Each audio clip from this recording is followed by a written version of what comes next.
ਅੱਜ ਮੈਂ ਬਣਾਵਾਂਗੀ ਟਮਾਟਰ ਪਿਆਜ਼ ਤੇ ਖੀਰੇ ਦੀ ਜ਼ਬਰਦਸਤ ਚਟਨੀ। ਇਹ ਖੱਟੇ ਮਿੱਠੇ ਤਿੱਖੇ ਤੇ ਚਟਪਟੇ ਸਵਾਦ ਵਾਲੀ ਚਟਨੀ ਤੁਹਾਡੇ ਖਾਣੇ ਦੇ ਸਵਾਦ ਨੂੰ ਕਈ ਗੁਣਾ ਵਧਾ ਦੇਗੀ। ਸਾਰਿਆਂ ਨੂੰ ਸਤਿ ਸ਼੍ਰੀ ਅਕਾਲ ਜੀ। ਪੰਜਾਬੀ ਵੈਜ ਮਸਾਲਾ ਵਿੱਚ ਤੁਹਾਡਾ ਸਾਰਿਆਂ ਦਾ ਸਵਾਗਤ ਹੈ।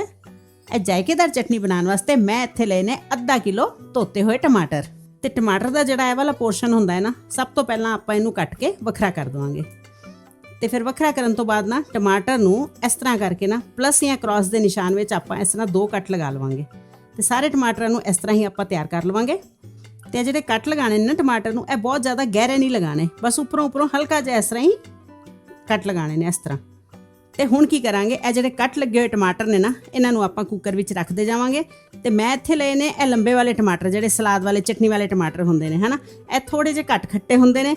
ਤੇ ਤੁਸੀਂ ਦੂਸਰੇ ਜਿਹੜੇ ਟਮਾਟਰ ਹੁੰਦੇ ਨੇ ਗੋਲ ਵਾਲੇ, ਉਹਨਾਂ ਨਾਲ ਵੀ ਇਹ ਚਟਨੀ ਬਣਾ ਸਕਦੇ ਹੋ, ਯਾਨੀ ਕਿ ਦੋਨੋਂ ਤਰ੍ਹਾਂ ਦੇ ਟਮਾਟਰਾਂ ਨਾਲ ਇਹ ਚਟਨੀ ਬਹੁਤ ਹੀ ਵਧੀਆ ਬਣੇਗੀ। ਤੇ ਹੁਣ ਕੁੱਕਰ ਦੇ ਵਿੱਚ ਪਾਵਾਂਗੇ 1 ਕੱਪ ਪਾਣੀ। ਤੇ ਹੁਣ ਗੈਸ ਦੀ ਫਲੇਮ ਔਨ ਕਰਕੇ ਕੁੱਕਰ ਦਾ ਢੱਕਣ ਲਗਾ ਕੇ ਫੁੱਲ ਫਲੇਮ ਤੇ 1 ਸੀਟੀ ਆਉਣ ਦਾ ਇੰਤਜ਼ਾਰ ਕਰਾਂਗੇ। ਤੇ ਇਹ ਜਿਹੜਾ ਕੁੱਕਰ ਹੈ ਨਾ, ਇਹ ਪ੍ਰੈਸਟੀਜ ਕੰਪਨੀ ਦਾ 1.5 ਲੀਟਰ ਦਾ ਕੁੱਕਰ ਹੈ। ਤੇ ਜੇ ਤੁਸੀਂ ਪਰਚੇਸ ਕਰਨਾ ਚਾਹੁੰਦੇ ਹੋ ਆਨਲਾਈਨ, ਤੇ ਇਹਦਾ ਜਿਹੜਾ ਲਿੰਕ ਹੈ ਉਹ ਮੈਂ ਵੀਡੀਓ ਦੇ ਥੱਲੇ ਡਿਸਕ੍ਰਿਪਸ਼ਨ ਬਾਕਸ ਵਿੱਚ ਦੇ ਦਿੱਤਾ ਹੈ।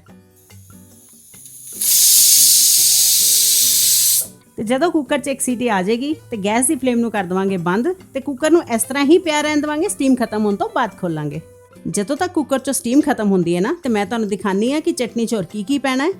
ਇੱਥੇ ਮੈਂ ਲਿਆ ਹੈ 1 ਹਰਾ ਵਾਲਾ ਖੀਰਾ। ਇਹ ਛੋਟੇ ਸਾਈਜ਼ ਦਾ ਖੀਰਾ ਹੈ, ਜੇ ਵੱਡਾ ਹੋਵੇ ਤਾਂ ਤੁਸੀਂ ਅੱਧਾ ਵੀ ਲੈ ਸਕਦੇ ਹੋ, ਤੇ ਜਿਹੜਾ ਦੂਸਰਾ ਖੀਰਾ ਹੁੰਦਾ ਉਹ ਵੀ ਲੈ ਸਕਦੇ ਹੋ। ਤੇ 1 ਲਿਆ ਛਿਲਿਆ ਹੋਇਆ ਪਿਆਜ਼, ਅੱਧਾ ਨਿੰਬੂ, ਤੇ ਥੋੜਾ ਜਿਹਾ ਧੋਤਾ ਹੋਇਆ ਧਨੀਆ, ਤੇ ਥੋੜੇ ਜਿਹੇ ਧੋਤੇ ਹੋਏ ਪੁਦੀਨੇ ਦੇ ਪੱਤੇ। ਖੀਰਾ, ਪਿਆਜ਼, ਧਨੀਆ ਤੇ ਪੁਦੀਨੇ ਦੇ ਪੱਤਿਆਂ ਨੂੰ ਆਪਾਂ ਬਰੀਕ ਬਰੀਕ ਕੱਟ ਲਵਾਂਗੇ। ਇਸ ਤਰ੍ਹਾਂ ਦਾ ਕੱਟ ਕੇ ਰੱਖ ਲਵਾਂਗੇ ਪਿਆਜ਼, ਖੀਰਾ, ਧਨੀਆ ਤੇ ਪੁਦੀਨਾ। ਤੇ ਨਾਲ ਹੀ ਆਪਾਂ ਲਵਾਂਗੇ 1 ਇੰਚ ਅਦਰਕ, 7 ਤੋਂ 8 ਤੁਰੀਆਂ ਲਸਣ ਦੀਆਂ, 3 ਹਰੀਆਂ ਮਿਰਚਾਂ, 1 ਛੋਟਾ ਵਾਲਾ ਚਮਚ ਸਾਬਤ ਅਨਾਰਦਾਨਾ, ਤੇ 1 ਛੋਟਾ ਵਾਲਾ ਚਮਚ ਜਿਹੜਾ ਹੈ ਉਹ ਸਾਬਤ ਜੀਰਾ। ਤੇ ਇਹ ਸਾਰੀਆਂ ਚੀਜ਼ਾਂ ਨੂੰ ਨਾ ਆਪਾਂ ਇੱਕ ਗ੍ਰਾਈਂਡਰ ਜਾਰ 'ਚ ਪਾ ਕੇ ਗ੍ਰਾਈਂਡ ਕਰ ਲੈਣਾ। ਅਦਰਕ ਨੂੰ ਕੱਟ ਕੇ ਪਾ ਲਵਾਂਗੇ ਤਾਂ ਕਿ ਈਜ਼ੀਲੀ ਗ੍ਰਾਈਂਡ ਹੋ ਜਾਵੇ। ਤੇ ਜਿਹੜੀਆਂ ਮਿਰਚਾਂ ਨੇ ਨਾ, ਇਹ ਘੱਟ ਤਿੱਖੀਆਂ ਨੇ, ਇਸ ਕਰਕੇ ਮੈਂ 3 ਲਈਆਂ ਨੇ। ਤੇ ਜੇਕਰ ਤੁਹਾਡੇ ਕੋਲ ਮਿਰਚਾਂ ਜ਼ਿਆਦਾ ਤਿੱਖੀਆਂ ਨੇ ਤਾਂ ਤੁਸੀਂ ਘੱਟ ਵੀ ਪਾ ਸਕਦੇ ਹੋ।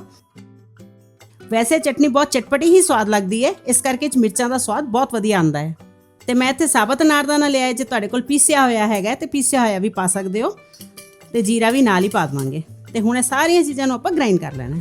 ਤੇ ਇੰਨੀ ਦੇਰ 'ਚ ਨਾ ਕੁੱਕਰ 'ਚੋਂ ਸਟੀਮ ਵੀ ਖਤਮ ਹੋ ਚੁੱਕੀ ਹੈ। ਤੇ ਹੁਣ ਆਪਾਂ ਟਮਾਟਰ ਚੈੱਕ ਕਰ ਲੈਂਦੇ ਹਾਂ।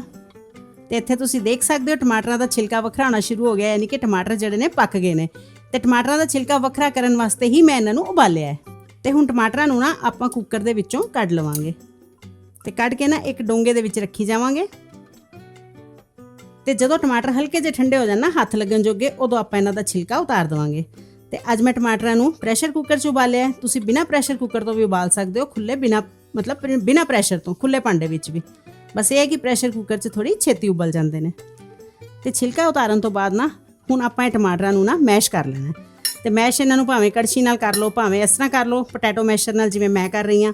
ਤੇ ਭਾਵੇਂ ਚਾਕੂ ਨਾਲ ਛੋਟਾ ਛੋਟਾ ਕੱਟ ਕੇ ਤੇ ਫਿਰ ਕੜਛੀ ਨਾਲ ਵੀ ਕਰ ਸਕਦੇ ਹੋ, ਜਿਵੇਂ ਤੁਹਾਨੂੰ ਸੌਖਾ ਲੱਗੇ ਉਵੇਂ ਇਹਨਾਂ ਨੂੰ ਮੈਸ਼ ਕਰ ਲਵੋ।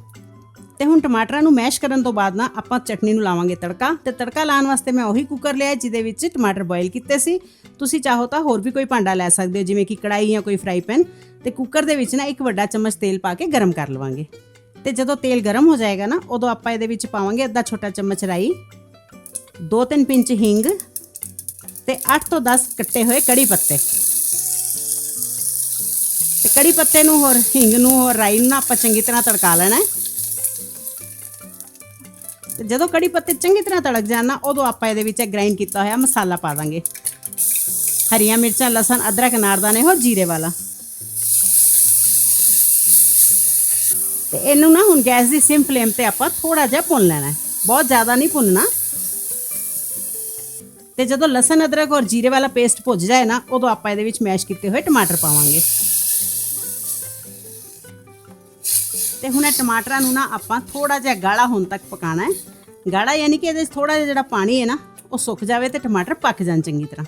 ਉਬਲੇ ਤਾਂ ਹੋਏ ਨੇ, ਬਸ ਹੁਣ ਆਪਾਂ ਥੋੜਾ ਜਿਹਾ ਇਹਨਾਂ ਨੂੰ ਪਕਾਉਣਾ ਹੈ। ਗੈਸ ਦੀ ਮੀਡੀਅਮ ਫਲੇਮ ਤੇ ਮੈਂ ਟਮਾਟਰਾਂ ਵਾਲੇ ਪੇਸਟ ਨੂੰ ਨਾ 5 ਮਿੰਟ ਤੱਕ ਪਕਾ ਲਿਆ ਹੈ। ਤੇ ਹੁਣ ਤੁਸੀਂ ਦੇਖ ਸਕਦੇ ਹੋ ਇਹ ਪਹਿਲੇ ਨਾਲੋਂ ਕਾਫੀ ਗਾੜਾ ਹੋ ਗਿਆ ਹੈ। ਤੇ ਹੁਣ ਗੈਸ ਦੀ ਫਲੇਮ ਨੂੰ ਸਿਮ ਕਰਕੇ ਆਪਾਂ ਇਹਦੇ ਵਿੱਚ ਪਾਵਾਂਗੇ ਅੱਧਾ ਛੋਟਾ ਚਮਚ ਲੂਣ, ਅੱਧਾ ਛੋਟਾ ਚਮਚ ਕਾਲਾ ਲੂਣ, ਚਮਚ ਦਾ ਚੌਥਾ ਹਿੱਸਾ ਭੁੰਨਿਆ ਤੇ ਪੀਸਿਆ ਹੋਇਆ ਜੀਰਾ, ਅੱਧਾ ਛੋਟਾ ਚਮਚ ਪਾਵਾਂਗੇ ਰੈੱਡ ਚਿਲੀ ਫਲੇਕਸ, ਤੇ ਚਟਨੀ ਨੂੰ ਵਧੀਆ ਜਿਹਾ ਕਲਰ ਦੇਣ ਵਾਸਤੇ ਅੱਧਾ ਛੋਟਾ ਚਮਚ ਆਪਾਂ ਇੱਥੇ ਕਸ਼ਮੀਰੀ ਲਾਲ ਮਿਰਚਾਂ ਦਾ ਵੀ ਪਾਵਾਂਗੇ। ਤੇ ਟੇਸਟ ਨੂੰ ਬੈਲੈਂਸ ਕਰਨ ਵਾਸਤੇ ਅੱਧਾ ਛੋਟਾ ਚਮਚ ਪਾਵਾਂਗੇ ਗੁੜ ਪਾਊਡਰ। ਗੁੜ ਪਾਊਡਰ ਪਾਓ, ਗੁੜ ਪਾਓ ਤੇ ਭਾਵੇਂ ਚੀਨੀ ਪਾਓ। ਇਹਦੇ ਨਾਲ ਚਟਨੀ ਦਾ ਟੇਸਟ ਹੈ ਜਿਹੜਾ ਬੈਲੈਂਸ ਹੋ ਜਾਏਗਾ ਔਰ ਵਧੀਆ ਟੇਸਟ ਆਉਂਦਾ ਗੁੜ ਚੀਨੀ ਪਾਉਣ ਨਾਲ। ਬਸ ਇਹ ਸਾਰੀਆਂ ਚੀਜ਼ਾਂ ਨੂੰ ਮਿਕਸ ਕਰਕੇ ਨਾ, ਸਾਰੇ ਮਸਾਲਿਆਂ ਨੂੰ ਮਿਕਸ ਕਰਕੇ ਆਪਾਂ 1 ਜਾਂ 2 ਮਿੰਟ ਹੋਰ ਪਕਾਵਾਂਗੇ, ਬਸ ਗੈਸ ਦੀ ਸਿਮ ਫਲੇਮ ਤੇ ਹੀ। ਸਿਮ ਫਲੇਮ ਤੇ 2 ਮਿੰਟ ਹੋਰ ਪਕਾਉਣ ਤੋਂ ਬਾਅਦ ਹੁਣ ਗੈਸ ਦੀ ਫਲੇਮ ਨੂੰ ਕਰ ਦੇਵਾਂਗੇ ਬੰਦ। ਤੇ ਇਹ ਜਿਹੜਾ ਪੇਸਟ ਹੈ ਨਾ ਪੱਕਿਆ ਹੋਇਆ ਟਮਾਟਰਾਂ ਦਾ, ਇਹਨੂੰ ਆਪਾਂ ਵੱਖਰੇ ਭਾਂਡੇ 'ਚ ਪਾ ਕੇ ਠੰਡਾ ਕਰ ਲਵਾਂਗੇ।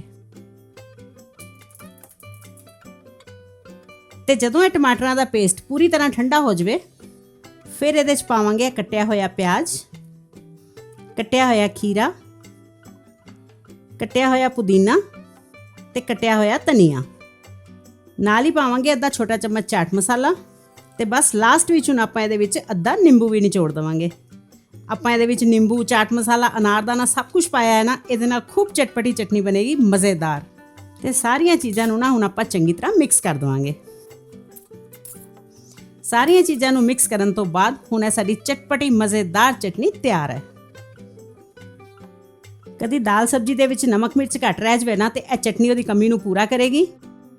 ਖਾਣੇ ਦੇ ਸਵਾਦ ਨੂੰ ਤਾਂ ਚਟਨੀ ਵਧਾਏਗੀ ਹੀ, ਤੇ ਨਾਲੇ ਇਹ ਬਹੁਤ ਹੀ ਹਾਜ਼ਮੇਦਾਰ ਵੀ ਹੈ। ਤੇ ਜੇਕਰ ਤੁਹਾਨੂੰ ਮੇਰੀ ਰੈਸਿਪੀਜ਼ ਪਸੰਦ ਆ ਰਹੀਆਂ ਨੇ ਨਾ, ਤੇ ਪਲੀਜ਼ ਮੇਰੇ ਚੈਨਲ ਪੰਜਾਬੀ ਵੈਜ ਮਸਾਲਾ ਨੂੰ ਸਬਸਕ੍ਰਾਈਬ ਕਰਕੇ ਮੈਨੂੰ ਸਪੋਰਟ ਵੀ ਕਰੋ।